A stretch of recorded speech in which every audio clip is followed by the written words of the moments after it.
Nabi kata antara yang menyebabkan pahala terus mengalir, walaupun tuan dia sudah puluhan tahun, 1000 tahun, 100 tahun duduk dalam alam barzakh.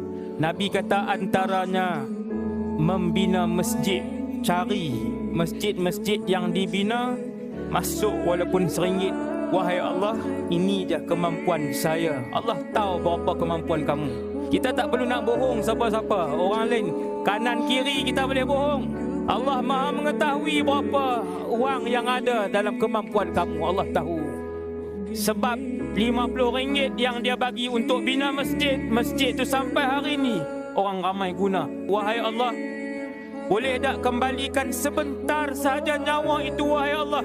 Aku nak taubat, aku nak sedekah, aku nak taubat, aku nak baca Quran. Aku tahu ada kematian, aku tahu ada barzakh, tetapi aku lalai, wahai Allah.